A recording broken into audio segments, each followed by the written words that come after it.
ำหรับข้อยนี่บ่น้อยและก็บ่หลายเด้องบนี้เด้อทุกคนเด้อเนาะ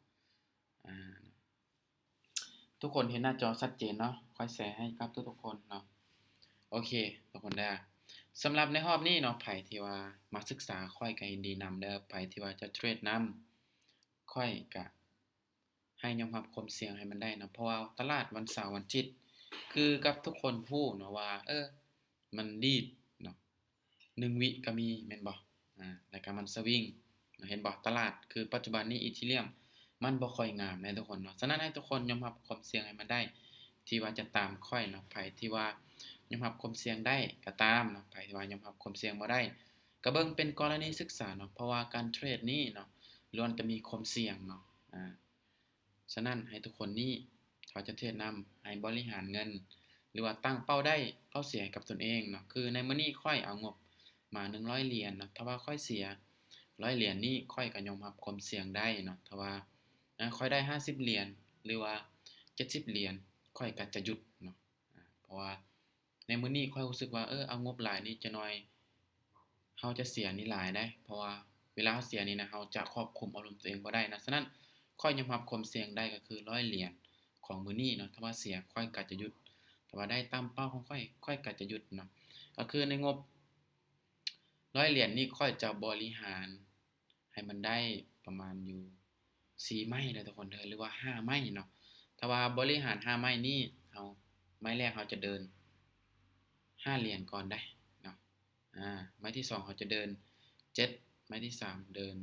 15ไม้ที่4เดิน29ไม้ที่5เดิน44เนาะก็จบเลยเนาะ5ไม้เนาะแต่ว่าข้อยจะบริหารให้มันได้4ไม้เด้อทุกคนเด้อถ้าว่าพลาด4ไม้ก็แม่นหยุดเนาะถ้าว่าเราบ่พลาดเกิน4ไม้แม่นเราจะมีกำไรเด้อเนาะในมื้อนี้มีไผมาศึกษาบ่หรือว่ามาเทรดนำนี้ลองพิมพ์มาให้ข้อยเบิ่งแหน่เบิ่งเนาะไผที่ว่ามาศึกษาข้อยยินดีนำได้ทุกคนเนาะเพราะว่ามื้อนี้นี่ข้อยบ่รู้ว่าจะได้บ่เนาะหรือว่าจะเสียแต่ว่าข้อยก็จะพยายามเนาะให้มันมีกำไรเนาะไผที่ว่าจะตามข้อยเนาะให้ทุกคนนี่มีกำไรเนาะเพราะว่าหลายๆคนเข้ามาเทรดทุกๆคนเลยเนาะล้วนแต่ต้องการกำไรแม่นบ่ฉะนั้นข้อยก็จะพยายามเนาะพยายามนำเทรดหรือว่าแบ่งปันความรู้ให้เนาะแล้วให้ทุกคนนี่เอาไปศึกษานำมาแก้พอร์ตติดลบมาแก้พอร์ตติดลบมาเบิ่งเนาะว่าจะลบบ่หรือว่าจะบวกบางทีก็ลบได้ทุกคนข้อยก็บ่แน่ใจเนาะเพราะว่าตลาดนี่นะเราเบิ่งแม้ช่วงเราเข้านี่นะมันบ่งามเลยนะช่วงนี้นะเพราะว่าตอนเราจะเข้านี่นะบางทีเราเจอตลาดขี้ร้ายก็มีเจอตลาดงามก็มีเจอตลาดงามเราก็โชคดีไปเจอตลาดขี้ร้ายเราก็อาจจะทำใจแหละทุกคนเนาะบางทีเข้าตลาดบ่ได้ก็มีนะมา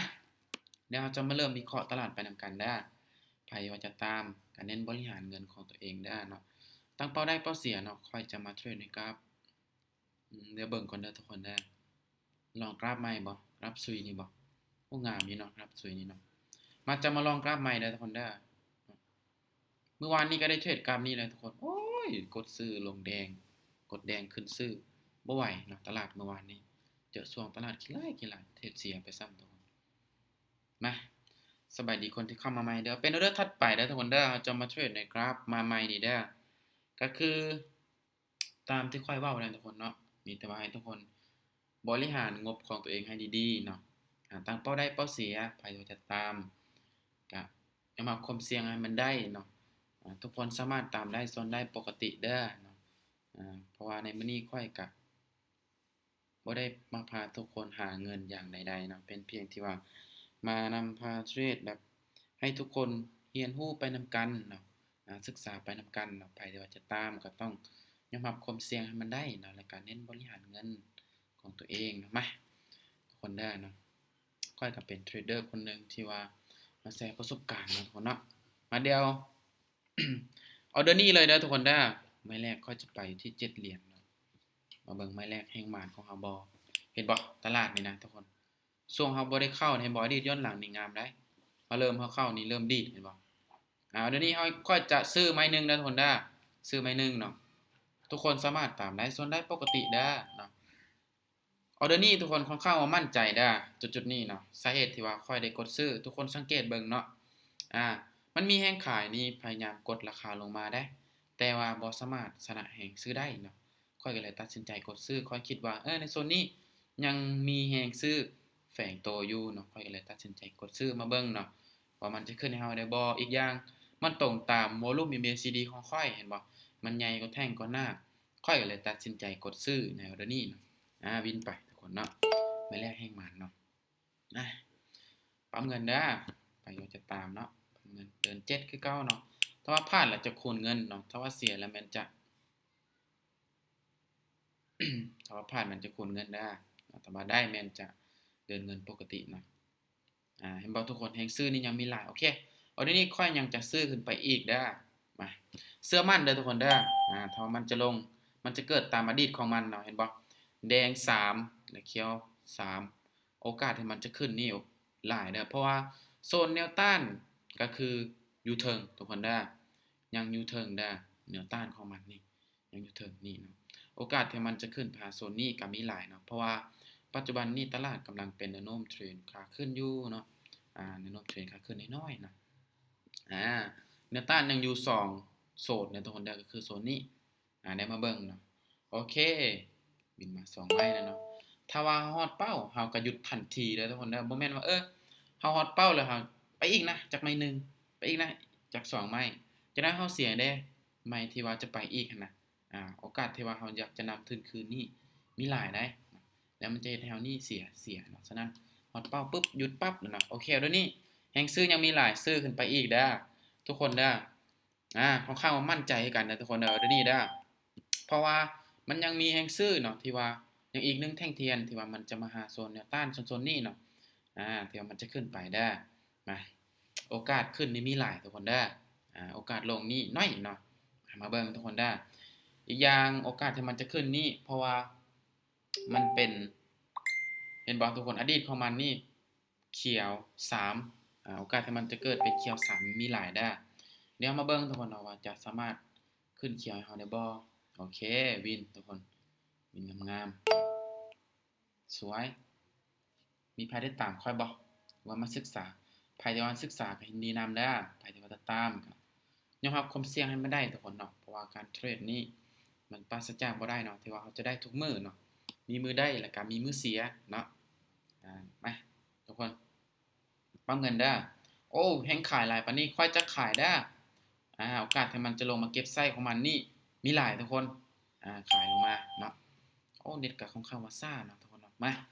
ค่อยเชื่อว่าถ้ามันจะขึ้นมาตามโซนนี้แล้วมันจะลงมาเก็บไส้ของมันก็คือนี่แนวต้านโซนนี้ทุกคนเนาะเพราะว่าถ้าว่ามันปิดเต็มนี่โอกาสที่มันจะขึ้นมีหลายเด้อมันบ่ได้ปิดเต็มนี่มันจงไส้มันจงช่องว่างก็คือมันจะลงมาเก็บไส้ของมันประมาณอยู่5วิมันจะลงได้มาลงมาได้บ่มั่นใจอยู่นะทุกคนลงมาได้บ่ได้บ่บ่ได้เนาะเอาวินมา3ไม้นะผ่านมาไม้นึงเนาะทุกคนเนาะมีได้มีเสียเด้อการเทรดเด้อเอาแสดงว่าแดงนี่พักโตเนาะเอาขึ้นไปต่ำโซนนี้แล้วดันราคาลงมาเอาเดี๋ยวนี้ค่อยจะไปอยู่ที่15เด้อขึ้นไปต่ำโซนนี้แหละดันราคาลงมาโอเคทุกคนเอาเดี๋ยวนี้ขายเด้อขายอีกทุกคนขายเห็นบ่แห้งขายเข้ามาอีก2ท้ายๆเป็นออเดอร์ที่ว่ามั่นใจทุกคนเด้อเป็นออเดอร์ที่ว่ามั่นใจเนาะแท่งเทียนนี่เนาะเห็นบ่เคยขึ้นไปแล้วขึ้นไปตามโซนนี่ราคาโซนที่ว่ามันบ่สามารถทะลุขึ้นไปต่อได้นะทุกคนเห็นบ่ก็คือโซนนี้เห็นบ่นี่โซนนี้เด้อนี่เห็นบ่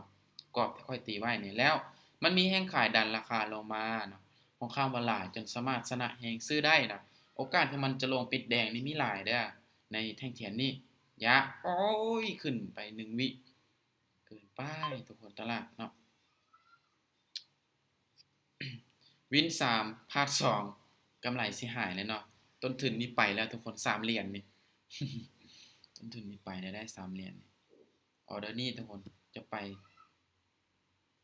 29เด้อจะไป29ทุกคนโอ้ยเนาะเดี๋ยวเบิ่งก่อนทุกคนเด้อเบิ่งกราฟอื่นก่อนเนาะกราฟนี้บ่ไหวแล้วทุกคนขี้ร้ายบ่เป็นตาช่วยแล้วทุกคนสามารถตามได้เด้อส่วนได้ทุกคนเด้อตามได้ส่วนได้ปกติแล้วเด้อ วิเคราะห์ตรงแล้วจังตามและวิเคราะห์บ่ตรงแล้วสวนเนาะเพราะว่าการเทรดนี่เนาะมีได้มีเสียเนาะแล้วก็บางมื้อเฮาได้แบบเทรดนี่นะวินแบบ7-8ไม่ติดก็มีบางมื้อเฮาเทรดเสีย7-8ไม่ติดก็มีเนาะเพราะว่าตลาดมันบ่แบบเฮาวิเคราะห์แล้วมันบ่ไปตามเฮาวิเคราะห์นะมันผันผวนแรงเนาะเดี๋ยวเบิ่งก่อนเด้อทุกคนเด้อเบิ่งก่อนเอาเป็นออเดอร์ถัดไปเด้อเดี๋ยวๆๆเบิ่งออเดอร์นี้ทุกคนเจอออเดอร์มั่นใจทุกคนออเดอร์นี้เด้อโอเคทุกคนมาไม้นี้เด้อจะเป็นไม้ที่6ของเราเนาะซื้อทุกคนออเดอร์นี้เด้อซื้อ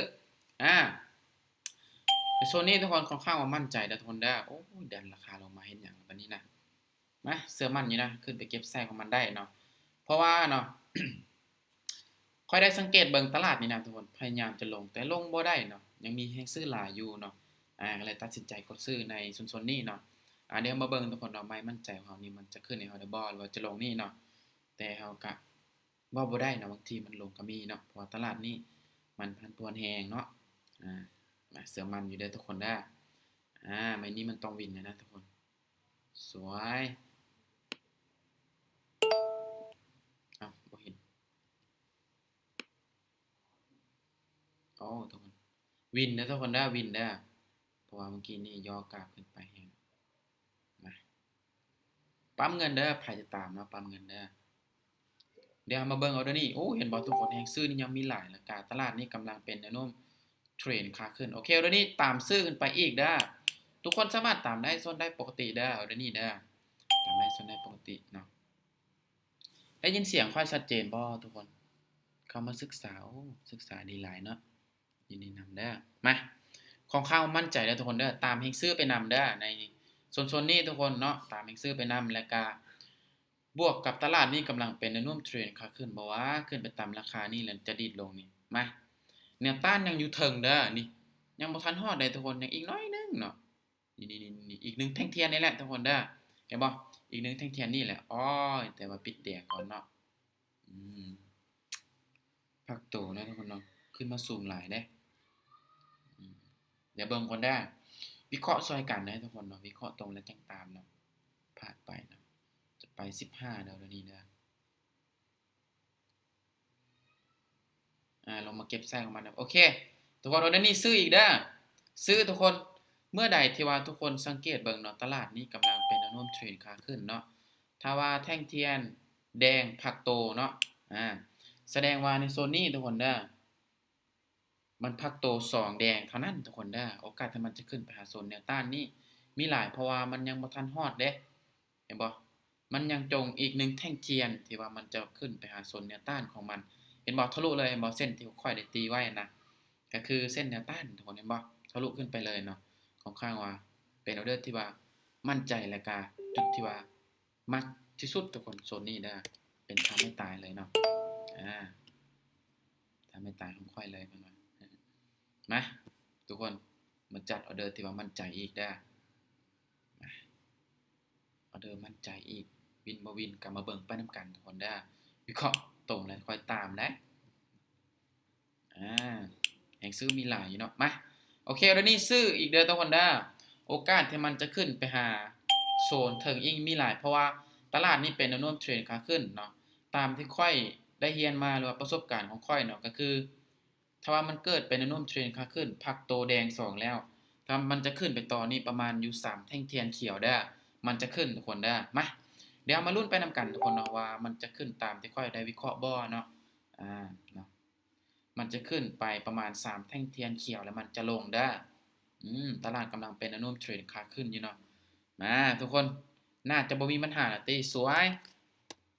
วินงามๆทุกคนเนาะวินงามๆเนาะไป7เหรียญเนาะบ่ได้ไปหลายเด้อปัจจุบันนี้กำไรมา39เด้อกำไรยังอีกน้อยนึงก็ฮอดเป้าเนาะ50เด้อกำไรของเราในเมื่อใดมันเป็นแดงเนาะเราจะตามแดงลงมาเลยทุกคนเด้อถ้าเป็นเขียวนี่เราจะตามเขียวมันขึ้นอีกเด้อเนาะเพราะว่ามันยังจะขึ้นไปต่อเด้เนาะถ้าว่ามันเป็นแดงนี่มันจะลงมาเด้ทุกคนเนาะเพราะว่ามันตรงตามบทเรียนของเราก็คือเมื่อใดที่ว่ามันเป็นแนวโน้มเทรนขาขึ้นเนาะแล้วเกิดเป็นแดง2พักโตแล้วขึ้นไปอีก 3เขียวโอกาสที่มันจะขึ้นเป็นออเดอร์ถัดไปนี่ออเดอร์ที่ว่าเฮาวิเคราะห์หั่นเป็นเขียวอีกโอกาสที่มันจะขึ้นนี่มีหลายทุกคนเด้อถ้าเป็นแดงนี่โอกาสที่มันจะลงมีหลายเนาะเดี๋ยวมาเบิ่งนะว่ามันจะขึ้นตามที่เฮาวิเคราะห์ได้บ่หรือว่าจะลงมาได้บ่อ้อลงมาซ้ำทุกคนเนาะมาได้บ่ขึ้นไปได้บ่เกือบทุกคนเนาะเกือบอยู่ได้เกือบหลับ บ่แม่นเกือบหลับเกือบวินสบายดีคนที่เข้ามาใหม่เด้อ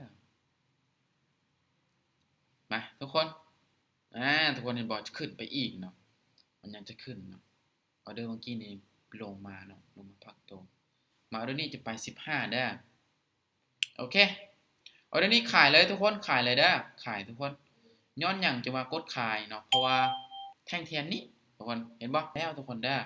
แล้วก็แท่งเทียนที่เราได้กดออกออเดอร์นี้นะมันกดราคาลงมาเด้อกดราคาลงมาหลายทุกคนเด้อ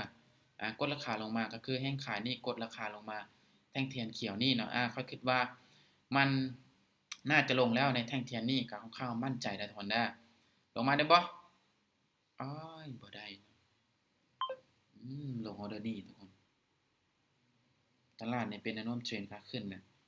เบิ่งเด้อพัดเฮากดซื้อนี่มันจะลงแล้วถ้าว่าเกิดเป็นแท่งเทียนดูจิน้อยๆนี่ขายเลยเด้อทุกคนเด้อก็จะขายเลยเนาะนะโอ้ยจะไปโอ้ทุกคนยังจะขึ้นเนาะโอเคขายทุกคนขายเด้อขายทุกคนเกิดเป็นแท่งเทียนโดจิน้อยๆเนาะมันบ่งบอกว่ามันจะลงแล้วทุกคนหรือว่าจุดที่ว่าสูงสุดของมันแล้วในโซนนี้ทุกคนเด้อแห่งขายแฝงตัวอยู่เนาะในแท่งเทียนนี้เดี๋ยวมาเบิ่งเนาะว่าจะลงให้เฮาได้บ่เนาะก็ค่อนข้างมั่นใจอยู่นะทุกคนเด้อมันต้องลงมาแล้วทุกคนมันขึ้นมาสูงแล้วเนาะเห็นบ่มันขึ้นมาสูงแล้วเนาะเพราะว่าวอลลุ่ม MACD ก็เป็นสีขาวได้ทุกคนเนาะเชื่อมั่นอยู่นะมั่นใจอยู่ออกมาได้บ่อึบหน่อยนึงบ่ได้โอ้ส่วนเทรดแล้วทุกคน3ไม่ติดแหละ3ไม่ติดเห็นบ่ออเดอร์นี้ผัดลงนะยังจะขึ้นอีกมาเป็นแดงนี่ค่อยจะตามแดงอีกเด้อเป็นแดงแล้วจะตามแดงอีกเป็นแดงแล้วจะตามแดงเด้อ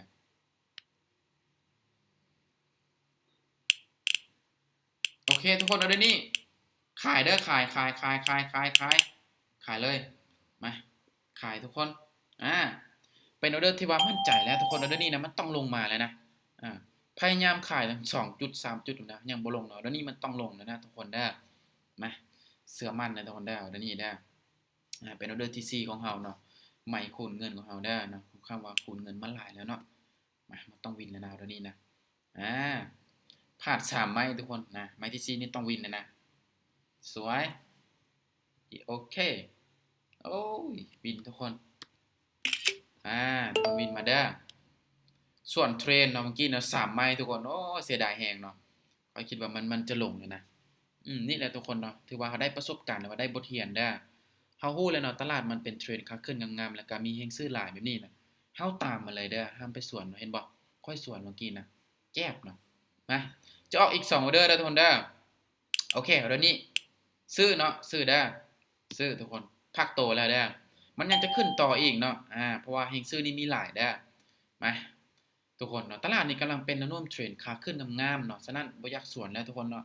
ส่วนไปเมื่อกี้3ไม้เนาะแจ๊บเนาะมาตามเทรนเนี่ยมันจะวินบ่เนาะหรือว่าจะลงพักโตนี่นะบ่ว่าติบัดตามเนี่ยสิลงมาพักโตนี่บ่ได้แล้วนะขึ้นไปทุกคนเชื่อมั่นเด้อมั่นใจอยู่นะทุกคนเด้อเพราะตลาดนี้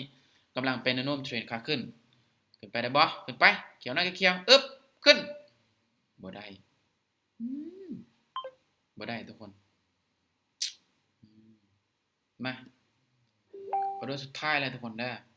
วินแล้วเฮาก็หยุดเนาะเฮาน่าจะมีกำไรแล้วพอดีฮอตเป้าแล้วเด้อออเดอร์สุดท้ายเนาะบ่วินแล้วไปต่อเนาะอีก2ออเดอร์โอเคทุกคนคิดว่าค่อยสิกดหยังนี่ไผฮู้แหน่ขายแล้วทุกคนเด้อขายเด้อลองอธิบายให้ค่อยแหน่เบิ่งกดขายย้อนหยังทุกคนฮู้บ่เดี๋ยวค่อยจะแจกเหรียญให้ไผอธิบายถูกนี่มีบ่มีบ่อะโล อยากได้เหรียญบ่เอาเดี๋ยวนี้ทุกคนเด้อคือสิบ่มีไผอยากได้แน่ติคือมาเงียบแท้เดี๋ยวนี้วินแล้วเราจะหยุดเลยเด้อวินแล้วเราจะหยุดเลยสวยทุกคน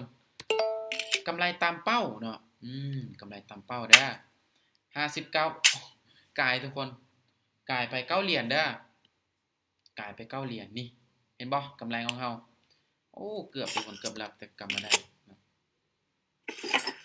มีไผมาเทรดนำข้อยแน่บ่หรือว่ามาศึกษานี่มีบ่ลองสรุปมาให้ข้อยเบิ่งแหน่ลองพิมพ์ให้ข้อยเบิ่งแหน่เนาะบวกลบกันเท่าใดหรือว่าศึกษาอืมศึกษาบ่เห็นบ่ทุกคน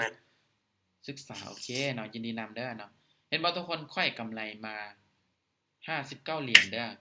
เป้าหมายของข้อยก็คือ50เหรียญเนาะแต่ว่ากายเป้า9เหรียญไปเด้อทุกคนเด้อก็ถือว่าเราได้บรรลุ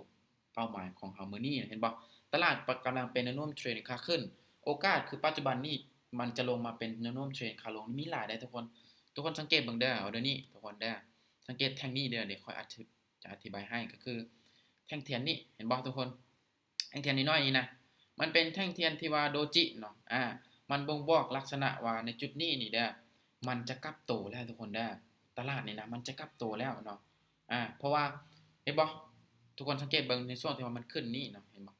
ช่วงที่มันขึ้นนี่มันมีแท่งใหญ่ๆทุกคนเห็นบ่แล้วบัดนี้เกิดเป็นแท่งเทียนน้อยๆถ้าว่าทุกคนเจอแบบนี้นะจุดนี้เป็นทุกคนจุดที่ว่ามันจะกลับโตเด้อแท่งเทียนนี่นะเนาะมันบ่งบอกว่ามันจะกลับโตเพราะว่าแฮ่งซื้อนี่เบิดหลายทุกคนเด้อแฮ่งซื้อนี่เบิดแล้วทุกคนเด้อแฮ่งซื้อนี่เบิดแล้วเนาะแล้วเกิดเป็นแท่งเทียนน้อยนี้มันบ่งบอกว่าแฮ่งขายเข้ามาในแท่งเทียนนี้แล้วอนาคตข้างหน้านี้โอกาสที่มันจะกลับตัวเป็นแนวโน้มเทรนด์ขาขึ้นหลายเพราะว่ามันขึ้นไปแล้วเด้เห็นบ่ทุกคนเห็นบ่นี่เห็นบ่มันลงมางามๆเด้เห็นบ่อดีตย้อนหลังของมันนี่ขึ้นไปงามๆโอกาสลงนี่งามๆคือกันเด้อทุกคนเด้อทุกคนบวกลบกันเท่าใดหรือว่ามาศึกษาในนี่นะโอ้ไผที่ว่ามาแก้พอร์ตนี่นะน่าจะบวกติศึกษาโอ้เนาะศึกษาหลายเนาะโอเคนะทุกคนเนาะไผที่ว่ามาศึกษานำข้อยก็ยินดีนำเด้อไผที่ว่าบวกเอาไปถอนเด้อในมื้อนี้เด้อเนาะน่าจะบ่มีไผลบติเนาะโดยๆเข้าใจกันเด้อน่าจะบ่มีไผลบติทุกคนไผที่ว่าตามแล้วก็บริหารเงินของตัวเองเป็นนี่นะเห็นกำไรนะสำหรับในรอบนี้ทุกคนเด้อไผที่ว่าบวกเอาไปถอนเด้อเนาะไผที่ว่ามาศึกษาข้อยก็ยินดีนำเนาะมีแต่ว่ามื้ออื่นเดี๋ยวมาเจอกันใหม่ทุกคนขอบใจหลายๆที่เข้ามาศึกษานำเด้อเนาะทุกคนบ๊ายบายทุกคนเด้อ